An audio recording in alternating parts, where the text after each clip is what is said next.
என்னுடைய செயலும் சிந்தனையிலும் இந்த சமூகத்துக்கு பயனுள்ளதாக இருக்குன்னு நினைக்கிறவங்க மட்டும் இந்த மூவேந்தர் மீடியாவை சப்ஸ்கிரைப் பண்ணிவிட்டு பெல் ஐக்கான் ஆல் கொடுத்து வந்து ஃபாலோ பண்ணிக்கோங்க.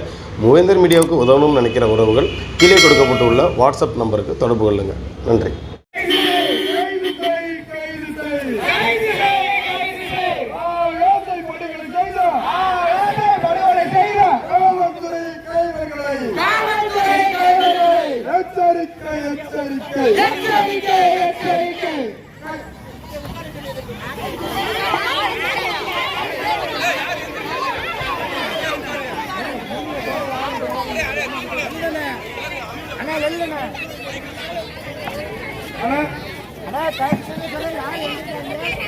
போராட்டத்திற்கு வந்திருக்க அனைத்து மக்களும் அமைதியாக உட்காருங்கள்.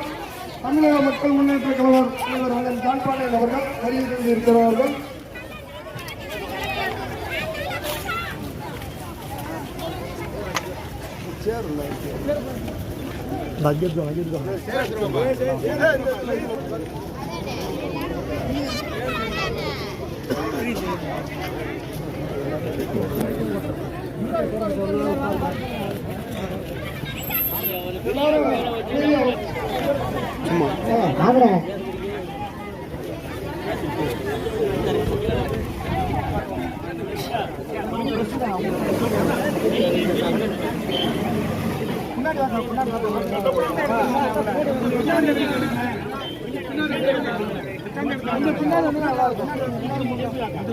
எல்லாருமே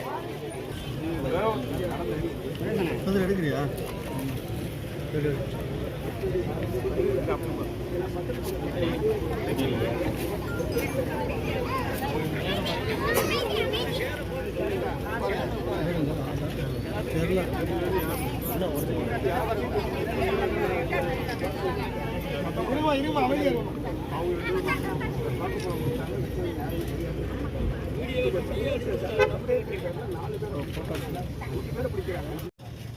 இது ஏற்கனவே வெளியில கல்லை தூக்கி போட்டு உடைச்சு கல்லை தூக்கி போட்டு நொறுக்கியாச்சு. கல்லை தூக்கி போட்டு நொறிச்சு நான் அடிச்சதுல பையன் இறந்துட்டான். அதோட கூட சிவாங்க ஆஸ்பத்திரி வச்சாங்க. மணாமர் ஆஸ்பத்திரியில சிவாங்க ஆஸ்பத்திரி போனாங்க. சிவாங்க ஆஸ்பத்திரியில் இறந்த உடனே நைட்டோட நைட்டா மதுரை கொண்டுட்டாங்க.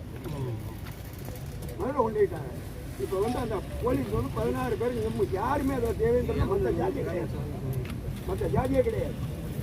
எல்லாமே அதை சொல்லியே அடிச்சிருக்காங்க. தேவேந்திரன் அருவா எடுத்தோம்னா நாங்க எப்படி அருவா எடுக்கிறது சொல்லியே அடிச்சிருக்காங்க. எல்லாருக்கும் தெரியும். நீங்க ஆஃப் பண்ணாதீங்க. கைக்குள்ள இருந்தேன் நானு. சொல்லியே அடிச்சிருக்காங்க. சொல்லித்தான் காலை உடிச்சிருக்காங்க. தேவேந்திர அருவா எடுத்தா நாங்க எப்படி அருவா எடுக்கிறோம்? இப்ப இதுவரைக்கும் மினிஸ்டர் வந்தாரு, பாப்பாமிட்டு போயிட்டாரு. எம்எல்ஏ வந்துச்சு, பாப்பாமிட்டு போயிட்டாரு. நகர்மன்ற தலைவர் வந்தாரு, பாப்பாமிட்டு போயிட்டாரு.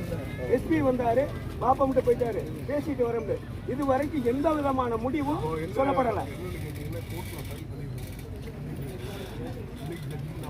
ஆமா,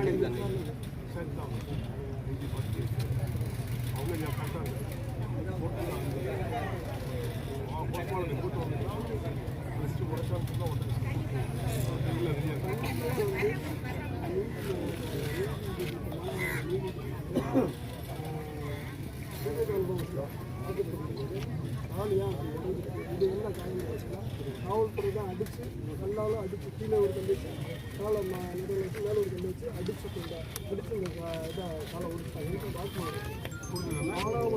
கொஞ்சம் மறைக்காமல் எடுத்தீங்கன்னா சரி. அதன் பிறகு அங்கிருந்து சிவகங்கை நிறுத்தி கொண்டு போய் மதுரை கொண்டு போயிருக்காங்க. மதுரை தங்கம் மேலே தூக்குனீங்கன்னா எங்களுக்கு எடுக்க சரி. அவங்க அம்மா அன்னைக்கு 7ஆம் தேதி சாயங்காலம் வந்து யாருமே நீங்கள் ஹாஸ்பிட்டல் போய் அவங்க ஸ்டேட்மெண்ட் கொடுக்கல. நீங்கள் யாரும் பார்க்க விடாது. நீங்கள் வச்சு கைது பண்ணதுலேருந்து இந்த அவங்க குடும்பத்தை அலக்கழிக்கிறாங்க. ஃபஸ்ட்டு அந்த 6ஆம் தேதி அவங்க அம்மாவை அப்பாவை ஸ்டேஷனுக்கு அரைச்சி விசாரிக்கிற பேரில் சொன்ன வச்சுருக்காங்க. மதியத்துக்கு மேலே அவங்க அம்மாவை அனுப்பிவிட்டாங்க. அவங்க அப்பா வந்து இரவுல தான் அனுப்புறாங்க. இரவுல அனுப்பும்போது கூட பிடிச்ச அந்த பையனை அவருக்கு நான் கூப்பிட்டு வராங்க. என்ன இவருக்கு அந்த பையன் எங்கே அப்படின்னு கேட்குறாரு. அவர்கிட்ட கூட பேச விடாமல் அவரை கூட்டிகிட்டு போயிட்டு இவரை 9 மணிக்கு அனுப்பி விட்டாங்க. மறுநாளும் உங்கள் மையன் வந்து ஹாஸ்பிட்டலில் இருக்காரு வாங்க, ஸ்டேஷனில் இருக்காரு வாங்க அப்படின்னு சொல்லி அலக்கழிச்சிருக்காரு. ஸ்டேஷனுக்கு வாங்க, மானாமரம் வாங்க அப்படின்னு சொல்லிட்டு கடைசியில் மதுரை வாங்கன்னு சொல்லியிருக்காரு. அப்போ மதுரைக்கு சாயங்காலம் போகும்போது தான் அந்த 5 மணி போல அவங்க அம்மாவை பார்க்க போயிருக்காங்க, சாப்பாடு வாங்கி கொடுத்துருக்காங்க. அப்போ அவருக்கு அம்மாட்டுக்கும் சொல்லியிருக்காரு, நீங்கள் அடிச்சு இப்படி வந்து காலை ஒடிச்சிருக்காங்க. 5 மணிக்கு பேசி ஆமாம், அப்போ அவங்க அம்மா பார்த்துருக்காரு, அம்மாட்ட சொல்லியிருக்காரு காவல்துறை தான் அடிச்சு என் காலை ஒடிச்சாங்க அப்படின்றது. கூட போயார் போல அம்மா கூட அவங்க கூட போலீஸ் யாருமே கூட ஒரு 5 நிமிஷம் கூட பேச விடல. நடந்திருக்கீங்களா உங்களுக்கு சொல்லலாம்ல? நாங்கள் வந்து அதுக்கு பிறகுதான் இங்கே தெரியும். முதல்ல அவங்க அம்மா அப்பா நிர்வாகிகள் இருக்காங்க, கூப்பிட்டு இந்த மாதிரி வாங்கன்னு சொன்னால் நாங்கள் போவோம். பசங்க வந்து பார்த்து வீடியோ எடுத்துப்பாங்க. அது அவங்க அம்மாவுக்கு அப்பா குடும்ப உறுப்பினர்கள் அவங்க விவரம் தெரிய வேண்டாமா? இந்த இறந்த பிறகு இந்த போராட்டம் பண்ணலாம், அடிச்ச உடனே ஸ்டாண்ட் பண்ணிக்க வேண்டாமா? நீங்கள் அடிச்ச உடனே இந்த மாதிரி அடிச்சு கொண்டு போயிருக்காங்கன்னு தெரியல. இல்லை அவங்க நீங்கள் நிர்வாகிகிட்ட சொல்லிக்கலாம்லாம் சொல்லியிருந்தோம்னா சில நடவடிக்கை எடுத்திருந்தோம்னா சரியா இருந்திருக்கும்ல. 6ஆம் தேதி பிடிக்கும்போது அவங்கள முழுமையான தகவல் உங்கள்கிட்ட சொல்லலாம். அவன் சொல்ல வேண்டாங்க, நீங்கள் நிர்வாகிட்ட சொன்னால் அவங்க வாட்ச் பண்ணுவாங்கல்ல. சொன்னால் தான் நம்ம எஃபெக்ட் இருக்குது. இந்த இறப்பு இருந்திருக்காரு. அப்போ 7ஆம் தேதி அவர் அடிபட்டதையும் சொல்லியிருக்காரு. இவர் போலீஸ் தான் காரணம். கோர்ட் வந்து டிசைன் கோர்ட்டுக்கு போனதுனால கோர்ட்டு டிசைன் பண்ணி பண்ணுறாங்க. போஸ்ட்மார்ட்டம் நைட்டாக பார்த்துட்டு தான் நான் வரேன். போஸ்ட்மார்ட்டம் ரிப்போர்ட் நீங்கள் வந்த பிறகு போஸ்ட்மார்ட்டம் ரிப்போர்ட்டில் எப்படி கால் போடுறது தெரியும். இதை இப்படி எடுக்கலாம் சார் பண்ணுவாங்க. நீங்கள் யாரும் சமாளமாக போயிடலாம். அதுதான் உங்களுக்கு தெளிவாக போலீஸ்காரங்க உங்களை கேட்டு வருவாங்க, கை பண்ணுவாங்க, நாளைக்கு கொடுப்பாங்க. ஒரே ஒற்றுமையாக இருக்கு. நீதி கிடைக்கிற வரைக்கும் போகணும். அதே மாதிரி அடிக்கும்போது சாதியை சொல்லி தான் அடிச்சிருக்காங்க. சொன்னாது 1000 சொல்லுவீங்க, அது சொல்ல நமக்கு அது முக்கியம் இல்லை. இறந்தது நம்ம பையன். கூட ஒரு பையன் அவன் என்ன கைது பண்ணுவான். ஸ்டேஷன் விட்டு அவனை தான் தனியாக கொண்டு வந்து வண்டியில் கேட்ட உடனே அவங்கள உயிரோட இருக்கையிலாக அண்ணன் கட்டிடலான்னு இப்போ ராம்நாடு ஜெயிலில் போய் அவங்க பெட்ரோலை போய் பார்த்து இருக்காங்க. அவங்க ஜெயிலில் இருக்காங்க. ராம்நாடு ஜெயிலில் சந்தேகத்தின் பேரில் பிடிச்சதே ஒழிய ஊர்ஜிதமாக பிடிக்காது. இல்லை அவங்க மேலே என்ன கேஸ் போட்டுருக்காங்க? அவங்க மேலே திருப்போவனத்தில் வந்து வாழ் வச்சு வழிப்பறி கொள்ள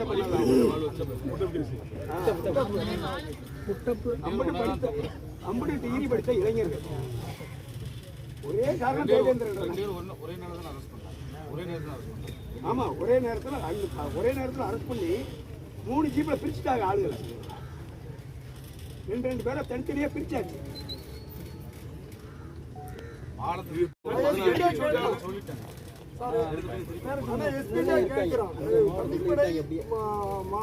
மடப்புறம் அஜித் கொலை வழக்குல இருந்து கலைச்சிட்டதா தெரியும், தமிழ்நாடு முழுவதும் கலைச்சிட்டதா தெரியும். இந்த இதுல எப்படி தனிப்படை வந்துச்சு? 16 பேர் வந்திருக்காங்க. அந்த ஏரியாவில் உள்ள சிசிடிவி ஃபுட்டேஜ் ஆதாரம் இருக்கு அப்படின்னா போயிட்டாங்க. போலீஸ் கண்ட்ரோலில் முதலமைச்சர் போலீஸ் திருப்பவன ஆய்வாளர் வந்து திலீபன், இந்த இங்கே உள்ள சார்பு ஆய்வாளர் மானாமரி சார்பு திலீபன், இந்த டீம் தான் வந்திருக்காங்க.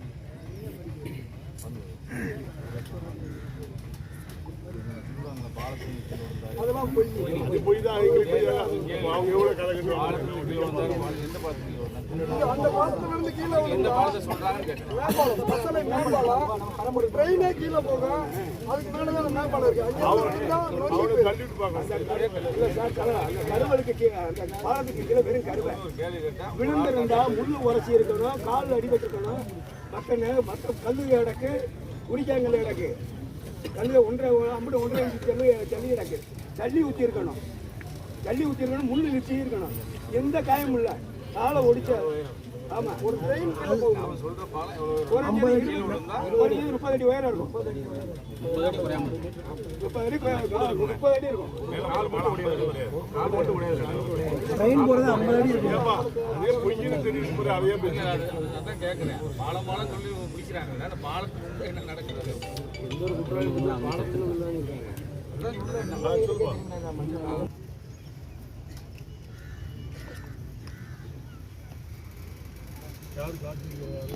இந்த ஏரியாவில் மது விற்பனை, அது அந்த பிரச்சனை தொடக்கத்துக்கு அது ஒரு காரணம். கள்ளச்சந்தையில் மது விற்பனை நடத்துகிறாரு. அதை அந்த பசங்க ஏற்று கேட்குறாங்க. அந்த மது குடிக்கிறதுல அதில் ஏற்படக்கூடிய முரண்பாடு தான் இன்னைக்கு இந்த கொலை வரைய வந்துச்சு. ஆனால் காவல்துறை கண்டுக்கிறது இல்லை. பொதுமக்கள் பெண்கள் முதற்கொண்டு அதை கடுமையாக எதிர்த்திருக்காங்க. எதிர்த்தாலும் தொடர்ச்சியாக அவர் இருக்கிறார். இப்போ தான் ஒரு 2 நாளாக ஏதோ இங்கே போராட்டம் நடக்கிறதுனா ஒரு பையன் இதில் வந்து எழுதி இது சாராய கூடவுன்னா கிருஷ்ணராஜ பிரமாணி எழுதி வச்சதுக்கு அந்த பையனை தூக்கி போலீஸ் அடிச்சது மாமூல் வாங்கிட்டு பண்ணுறான்னு போலீஸால தான் பிரச்சனையே இங்கே. போலீஸ் ஸ்டேஷன் மாமூல் மாதம் யார் அவன் பேர் என்ன? கார்த்திக். அவன் என்ன ஆளு? பிள்ளைமாரா? போலீஸுக்கு இப்போ வேண்டிய ஆளுக்கு நிறைய இருக்காங்க போகுது வியாபாரம் பண்ணுறதுக்கு. ஏன்னா நாங்கள் நீதியாக நேர்மையான அரசு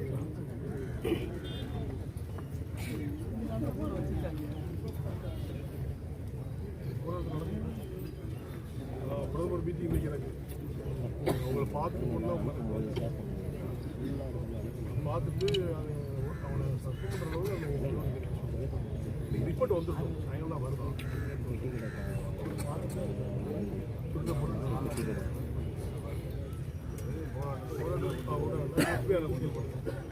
யாரும் வாபஸ் வாங்க வேறு கருத்து ஒரு கான்ட்ரவர்சஸ் உங்களுக்குள்ள அதில் மக்கள் உறுதியாக இருக்காங்க, ஒற்றுமையாக இருக்காங்க. இதுக்கு நீதி கிடைச்சாதான் நம்ம மக்களுக்கு நீதி கிடைக்கும். நீதி கிடைக்கணும். இந்த 4 பேர் பொய் வழக்கு போட்டுருக்காங்க, அந்த வழக்கு ரத்து பண்ணணும். அது பேசணும், ரத்து பண்ணணும். ஏன்னா அம்புட்டு படித்த இளைஞர்களை போட்டு தலைவர் கூட போயிடுச்சு. ஒரு விஷயத்தை எடுத்தா முடியலாம் இருப்பாங்க. மாற்றி போகிற பேச்சுக்கு நம்மகிட்ட கிடையாது.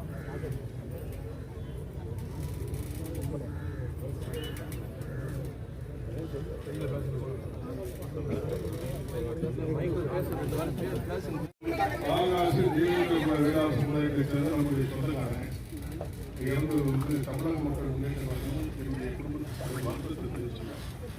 இந்த மாதிரி நிகழ்வுகள் நடக்கக்கூடாது நடந்துச்சு. ஆனால் இது முழுக்க காவல்துறை தான் தவறு செய்ததாக நீங்கள் சொல்றது வச்சு உண்மையாக இருக்கும். கண்டிப்பாக நீங்கள் பொய் சொல்ல மாட்டீங்க.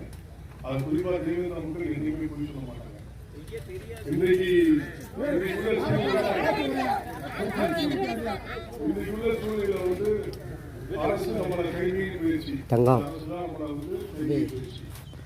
சமீபத்தில் கூட மாணவர்கள் இதெல்லாம் தெளிவுபடுத்தி பேசுகிறேன். உலகத்தில் இருக்கிற பாருங்க சும்மா இருந்தாலும் அவங்கள மாற்றினாதான் இந்த நாடு பிரச்சனை தீரும். கஞ்சாவாரம் நிறைய நடந்துக்கிட்டு இருக்கு. இந்த கணேசிங்கிற வியாபாரம் பண்ணி போலீஸுக்கு மாமூல் கிட்டிட்டு இருக்கா கார்த்திக் இதெல்லாம் நான் ஏற்கனவே மேடையில் பதிவு பண்ணி கூட இந்த போலீஸ் வந்து நடவடிக்கை எடுக்காத காரணம் மாசம் போலீஸ் ஸ்டேஷனுக்கு மாமூல் கொடுத்ததாக நம்ம மக்கள் எல்லாரும் இப்ப சொல்றாங்க. இதை நம்ம ஏற்கனவே அன்னைக்கு கண்டிச்சு பேசிட்டு போயும் இவங்க நடவடிக்கை தான் இன்னைக்கு இந்த ஆகாசுடைய இறப்பு நடந்தது. இது துரதிருஷ்டவசமானது. ஆகாச காலம் முடிக்கிறது போலீஸ் வந்து காலம் முடிக்கணும்னா அவங்க கைது அந்த கலையை செஞ்சுருக்காங்க. ஆனால் நம்மளை வணங்குற கடவுள் இதர கடவுள் நிச்சயமா அவனை சும்மா விட மாட்டாங்க. நிச்சயமா அவனுக்கு பனிஷ்மெண்ட் கொடுப்போம். நீங்க உங்களுடைய போராட்டத்தில் நானும் கலந்து கொள்றேன். இதை தொடர்ந்து நீதி கிடைக்கும் வரை நம்ம எல்லாரும் அனைவரும் இணைந்து போராடணும். இதை வாபஸ் வாங்கலாம். நான் உங்களுக்கு ஒருவங்கிறத நான் எப்பவுமே பதிவு பண்றேன். அதனால இந்த போராட்டம் தொடரட்டும். நான் இன்னைக்கு வந்து எனக்கு பாரத பிரதமருடைய மீட்டிங் இருக்கு கொஞ்சம் அதனால நான் பார்த்துட்டு தான் போட்டு நினைக்காம வந்திருக்கேன். நான் கலந்துக்கிறேன். அதே உயர் அதிகாரியை போய் நான் பார்த்து பேசியிருக்கேன். உயர் அதிகாரி அசூரன்ஸ் பண்ணிக்கிறாங்க. சட்டப்பிரகாரம் தவறு என்று சொன்னால் அவங்க இம்மீடியட்டாக நான் சஸ்பெண்ட் பண்ணி நடவடிக்கை எடுத்துன்னு சொல்லியிருக்காங்க. அவங்க நேர்மையான அதிகாரி. இப்போ இருக்கிற நேர்மையான அதிகாரி இது வந்து ரொம்ப நேர்மையான யார் சொன்னாலும் பேச மாட்டாங்க, கரெக்டாக செய்வார். அப்படிப்பட்ட ஒரு நல்ல அதிகாரி தான் இங்கே இருக்காங்க. ஆனால் கீழே இருக்கிற சபார்டினேட் ஒரு சில அதிகாரி பொறுக்கிங்க இருக்காங்க. அந்த பொறுக்கிகளால தான் அந்த மாதிரி இன்சிடென்ட்லாம் நடக்கும். அவங்களுடைய பனிஷ்மெண்ட்டை கண்டிப்பாக கிடைக்கணும்னு நம்புறேன். எனக்கு ஹாஸ்பிட்டலில் வந்து நம்ம ரிப்போர்ட் போஸ்ட்மார்டம் ரிப்போர்ட் என்னங்கிறத பார்க்கறது இன்னைக்கு சொல்லுவாங்க, சாயங்காலம் சொல்லுவாங்க. சொல்லிட்டு அது எப்படி இறப்பு டாக்டர் எழுதுனாலும் அதை வச்சு தான் நடவடிக்கை எடுக்க முடியும். இதுதான் சட்டம், இதுதான் கோர்ட்டில் தீர்ப்பு சொல்லுவோம். அது இன்னைக்கு வந்து சாயங்காலம் வந்துட்டு அதுக்கு முன்னால் அதுக்குள்ள ரெடி ஆயிடுச்சுன்னா நம்ம வழங்கி இப்போ போலீஸ்கிட்ட கொடுக்கலாம். அவங்க சிபிசிஐட்ட கொடுத்துக்கலாம். நம்மகிட்ட கிடையாது. இந்த போலீஸ் டிபார்ட்மெண்ட் இல்லை, சிபிசிஐல இருக்குது. அவங்களும் நேர்மையான அதிகாரியாக இருப்பாங்க. அவங்களுக்கு கொண்டாடிக்குள்ள எல்லாம் இருக்கு. நேர்மையாக விசாரிப்பாங்க. நாம இல்லாட்டினா அதுக்கு அவங்களுக்கு ஆட்டம் பனிஷ்மெண்ட் கொடுப்போம். அதனால் ஆகாஷுடைய இறப்பு ஒரு வருத்தத்துக்கு என்னுடைய இறப்பு என்னுடைய குடும்பத்தை இறப்பு நான் ஃபீல் பண்றேன். தவறு நடந்தால் கண்டிப்பதற்கு உரிமை இல்லை, சட்டத்தில் தண்டனை கொடுப்பதற்கு உரிமை இல்லை, வழக்கு போடுவதற்கு மட்டும்தான் உரிமை இருக்கு. அதே காவல்துறை செய்திருக்காங்க. அதனால இதெல்லாம் நீங்க அவ்வளவு தூரம் ஒற்றுமையா இருந்த தேவேந்திர போராடுறீங்களோ அதுலேயே நான் பணிபுரிவது. உங்க குடும்பத்துல ஒருத்தரா இருந்து உங்களுக்கு எல்லா பணியும் செய்வதற்கு காத்துட்டு இருக்கேன். நீங்க விடமாட்டோம், இதை எப்பவுமே விடமாட்டோம். உங்களுக்கு கண்டிப்பா நீங்க யாரும் மற்றவங்க கூப்பிட்டா அவங்க ரோகம் கூப்பிட்டா கரண்ட் கூப்பிட்டா எச்சி கூப்பிட்டா அவங்க இன்சூரன்ஸ் கூப்பிட்டான்னு சொல்லி யாரும் தயவு செய்து நீங்க அவ்வளோ போராடிக்கிட்டு போராட்டம் வெற்றி பெறணும். யாரும் சோட பயணம் அதை நம்ம பார்த்துக்கிறோம். நீதிமன்றத்தில் பார்க்கறது பார்ப்போம், அவங்களை எழுத்து பார்க்கறதுக்கு நான் தயாராக இருக்கேன். எதுக்கு முன்னின்று நிறுத்துவதற்கு தமிழக மக்கள் முன்னேற்றம் தயாராக இருக்கு. அதனால தைரியமாக போராட்டத்தை தொடருங்க, முடிவு வர வரை போராட்டத்தை தொடரும். நன்றி, வணக்கம்.